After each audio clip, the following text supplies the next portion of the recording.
All right, so that beef is ready. It's marinated. Good morning, Jules. How are you doing? Hey, It's Monday. You look fresh. good morning. I'm fresh as As what? I can hear this. I'm fresh as freshly laid eggs. Okay. But I don't have much time today because we have somebody. Our time you to you know. Yeah, You know time what? because we have already our Alright. first guest is in the house and she is a highly trained scientist. Yes. And I am a bull sitter. I ain't no bull to sit around on right now. So let's kick it, girl. Let's What you start got up. up? Let's get I'll started. make a beef bun. I did take time, Kev. So My- you will lead this with the whole thing. My favorite beef. Go ahead. Right. So so last week, Prime Minister John Briceno was asked about the role that his brother Jaime Briceno is playing within the different aspects of politics, and then he said he was offended by just the question because he's course. doing charitable work. Giving up his time, Jules. He's giving up his time. We are a blessed country. We have two trade ambassadors. They're both millionaires. Jaime and Haitham Diab. Jaime Briceno and Haitham Diab. They're both multimillionaires. God bless them for their success. And they're both working for us for free. Free. Ow. It's incredible. We are Yeah. at one tiny country, such a blessing. But I will use this to segue into my favorite beef subject, which What is is this? transparency. Not transparency, because they're so afraid of transparency, we call it transparency. Oh yeah, Right? I like that. I like that. Yeah, it's kind of Okay. lame, but anyway, I can see Charisse. Once I said that word, Charisse starts rolling her eyes in the control room, like, not again. Not again. But so we had this thing with the PM. It's a legitimate question. His brother has an official function. It was never announced. I learned that he was trade and economic ambassador when he went to Taiwan, and we saw the list of the contingent. I learned wow. then that he's trade and investment ambassador. All right, good. No announcement was made because you don't have to tell me nothing. That your business. Right. We are just subjects. We are vassals. We don't even know everything, you know. We don't need to know everything. Need to know basis. And y'all don't need to know. Anyway, my point is, what strikes me about this is, okay, so I understand. I don't think that Mr. Briceno, they accept any Mr. Jaime is accepting any compensation from the government. I am sure he doesn't need it. And I am grateful for whatever service he renders, but let us not talk falsely.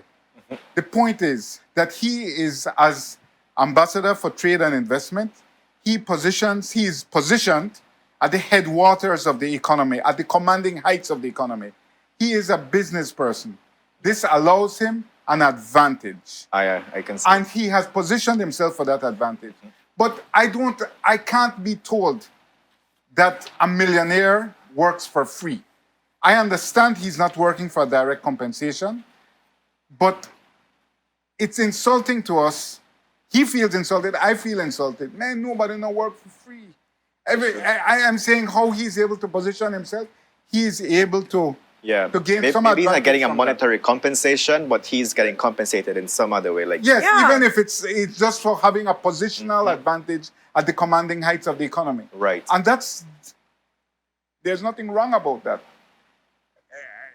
But it's your brother, sir. You put your brother in an official capacity. We can't question that.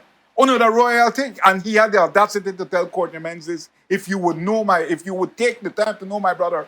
Brother, we missed the Briceno breakfast brunch. We missed the family get together. We never get invited. So I think it's really, so everybody works.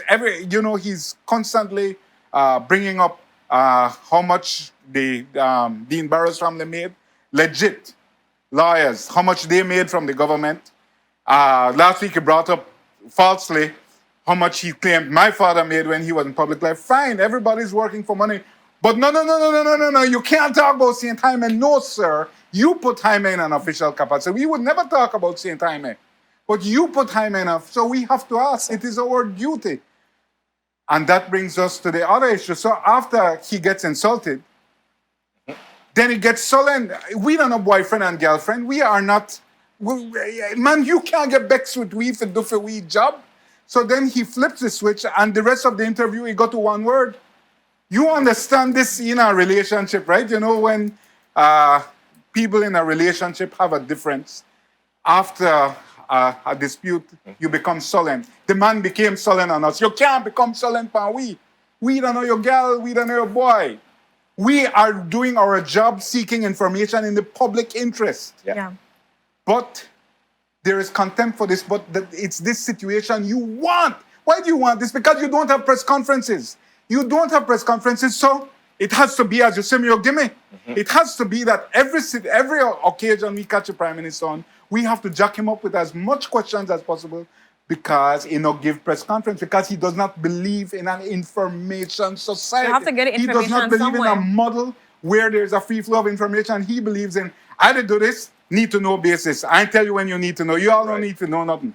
So they attend he will be out for a month. The prime minister will be away for almost a month. I only know this internally. He's going to Summit of the Americas this week, and that's a week. Yeah. He has to go to the Commonwealth Heads of Government meeting in Kigali, Rwanda, which will be another week. I think he has to go to another CARICOM meeting in Guyana. And I heard there is something going to Portugal. So he will be gone almost a month, I am told. This is just unofficial because Right. I don't need to know this. Yo, you don't need to know my travel plans, y'all. Anyway, but my point is that the prime minister, when he comes back, will he have a press conference? He went to Guyana for a food security conference. Food security is a huge issue right now because inflation is a huge issue. And obviously his Minister of Agriculture has said so many things against trading into CARICOM. Yes. So we want to know what they said to you. We can't go to Guyana. Yeah. We can't go to Guyana. It's a very costly trip. My point is that that press conferences are what happened in a rational democracy. For example, the WhatsApp scam that the Prime Minister was at the center of, we learned about it because Prime Minister Rowley in Trinidad had a press conference after the CARICOM Food Security Summit. Yeah. He had a press conference and he told them, we are going to get some money from the Gates Foundation. He was wrong because, they were dealing with this WhatsApp scam. I don't even start talk about the WhatsApp scam Yeah. that sovereign leaders are thinking that, hey, this is a great way to do sovereign business via WhatsApp attachments. I'm too embarrassed to speak about that. Like that, I won't. I can't. But my point is that we know about it. It never would have reached public information had not Prime Minister Rowley had a press conference. This is how you report to people. Exactly. You don't report to people because it's stylish. You report to people because it's your job. Yeah. I went out there representing y'all because y'all gave me a mandate. Yeah. And I am back now, and here is what I accomplished or did not accomplish. Yeah. This is how a democratic society functions. But we have to realize these people come from information oppression. We, in this society, who are of a certain age, grew up in an information oppressed society. Yeah. We grew up in state media. We grew up under George Price's information model, which is that when it's time to talk, we'll talk. So I'm saying that we have no idea of what an information society is, how a public records, a society where public records are accessible should work. Everything is a secret. For example, all of us have files at Belize Health, the Belize Health Information System. EHIS, yeah. Do we have access to it? Do we know it? It's our business, it's our health. No, you can't have access to that. Who are you? You're a fool. You can't have access to that. We are entitled to that access, but I'm just saying that nobody thinks of it. And this is the PUDP, because they grew up in information oppression. These are all old people. We're being led by old people who think that being progressive is giving an interview. That is not being progressive. We live in a society that is the product of state media. All our leaders grew up in state media. And John Briceno, when he had a chance to create his own media house, he extended that model. I love and respect all the professionals who work at CTV3, but that is party media. And I'm saying that is an extension of the Briceno mindset. They own it. Yeah. That's what they support. That's their idea of how media should work. So I have to understand that. Well, you got to continue pressing, Jules, for us to be getting that information. Definitely. Clearly, it's not going to be coming out from them. So, But it's what strikes me is the contempt, and I know this internally. They actually view the media with contempt that we should not be questioning them. How want to question me? I'm popular. They think that popularity. They're trying to move me along, but Sharice doesn't know that I am on the biggest bone of my life. Yeah, he's even transparency. sweating right here. Yeah, no, I'm pouring sweat because I I'm know. over the When you grill. talk about transparency, I'm over the grill. that's- I'm over the grill. I'm up on the grill, Yeah. the beef, the Jules, cook. what's also hot though is the comment made by Minister of Agriculture, Abelardo Right. Mayes, in regards to Tracy. So Take her Fanta. Friday in the House was one of the most sad days. Sad in terms of that if you expect parliamentary conduct or heightened oratorical performances, it was the most depressing day I have seen. Why was it a depressing day? Because, okay, so Dean Barrow is the meanest person I have ever seen in the House. He's the worst bully I've ever seen. He called the current Prime Minister, then leader of the opposition, a castrato. Y'all get that? Like, yo, and like nobody, that fly over everybody's head. No. Like, I can't even go into that. Like, Right. Yeah. So I'm just saying, he set the threshold for the meanest bully. But if you're gonna do that, you gotta do it with style, right? These guys, these guys are a bunch of clowns. All of them, 31, right? PUDP. Oh yeah. At least some of the clowns show up. The UDP ones don't even show up. But my point is, we don't even know how funny they aren't. But my point is that they are so bad at being insulting. So then it's just that they are crass and they are fumblers. They do not have any oratorical competence whatsoever. So, you're trying to be insulting, but you just come off as crass and artlessly mean. Yeah. If you're going to be mean, you must be artful. That is true. So are we able to play the Jose Mai bite, guys, where he makes these many regrettable remarks? Do we have that cued, guys?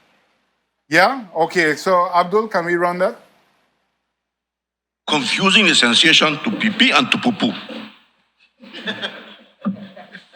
When you go and sit down on the carrots and take a photograph, I will believe it. The next time you go to San Carlos, you go and sit on the carrots and take a photograph and make it evidence. Do not come here and... Wow. So, I'll be honest, hearing that in a moment, I was so excited by the tension and because in the house we can hear what Tracy is shouting at him. But I was so taken by all shouting that I didn't put the remark in context, but you all are have a better sense of this than I. What's your feeling when you heard that remark of sit down on the carrots? It was like Justin Bieber said, "Go love yourself." I mean, if you say it nicely, but really that was like, yeah, it was misogynistic. It was misogynistic. In my part. I don't think I have anything nice to say if I actually comment upon that. So I will refrain from saying anything, especially for me as a woman, hearing it from a man say something like that to a woman in the house, and I have to go again. Young people watch these things, and these supposed to be our leaders. They're supposed to set one example to the young people to know how you have to have respect to one another. So let me not comment. Let me not comment. Well, it's not the first misogyny I've heard in the house. This is, it's the patriarch's house, right? And so I have heard Mr. Finnegan use the B word when against Madam Speaker in the past, against a previous Madam Speaker. I am just saying that we live in a patriarchal society and men are misogynists. And that was a misogynistic statement. And Jose Mai has just blithely given an apology. My brother, you got to fall on your sword. We are in an enlightened era. Mm-hmm. You cannot apologize for that. You must show contrition. Yeah. So it is completely unacceptable. And then the Prime Minister went on to say after that, mind you're catching a stroke. I felt that it was a deliberately mean. And again, meanness is the currency in that house. And Barrow set that standard. Yeah, it was just adding fuel to the fire, honestly. But it's just artless, right? Yeah. We can play that one, guys. The one about the stroke. Don't get excited. You might get a high blood. You might get a stroke right now, man. Just relax. Like for me, that sticks out that all of them are misogynist, given that if somebody says it, then your job as an advocate for human rights, for equality, you're supposed to stand up to your colleague and be like, bro, like that was not cool. You have to apologize here and there. But all of them are upholding the patriarchy. One after the honestly. other.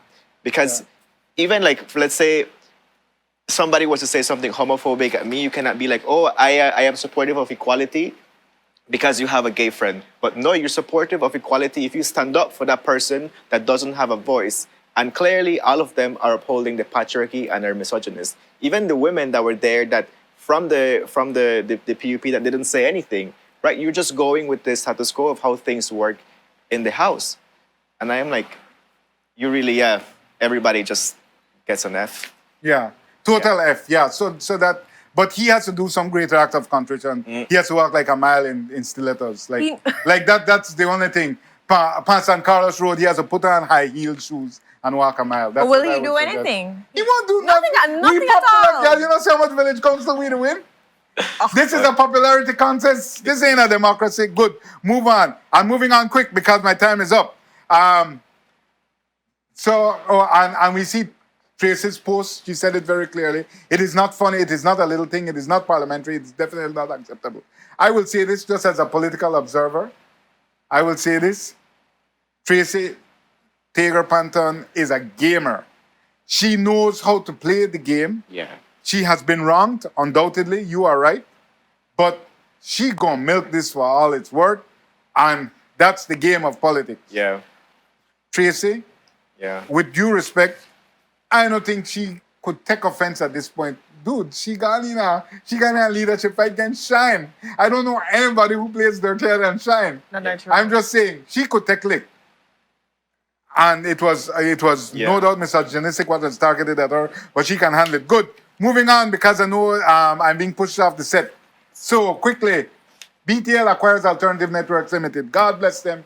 BTL is trying to preserve its market position.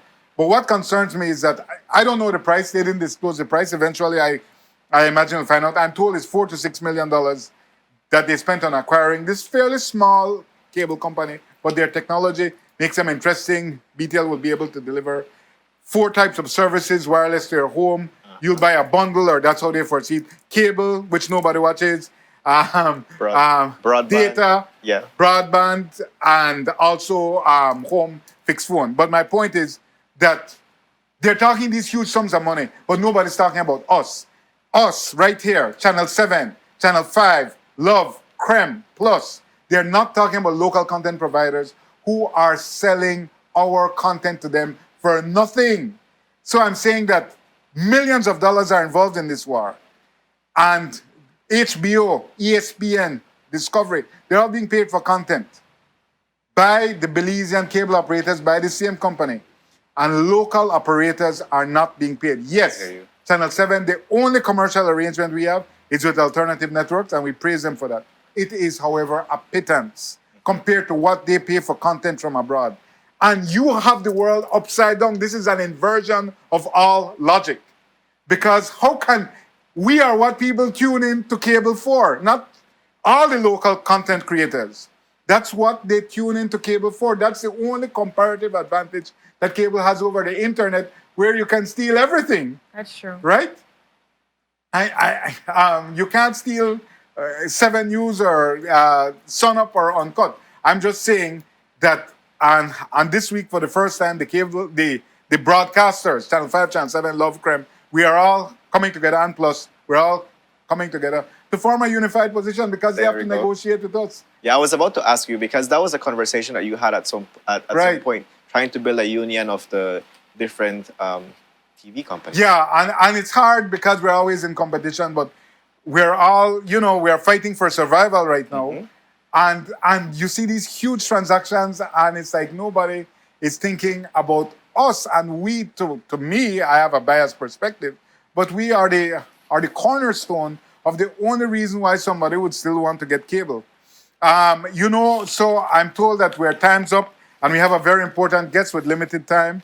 So you say I made it fast. I know. That was the quickest beef ever. That beef is not really well done. It's more medium rare. Medium Yeah, rare. medium rare, but we like it bloody. Still got it bloody in there. Yeah, we still got it bloody. The ketchup or cover that, so even I know nothing. When I eat it, then you know better. People like it like that. Yeah, I do. I prefer it like that. You to be prefer it rare. All Yes. right, all right. So all medium right. rare, not too rare. We don't want too much blood. We're not to get it from it.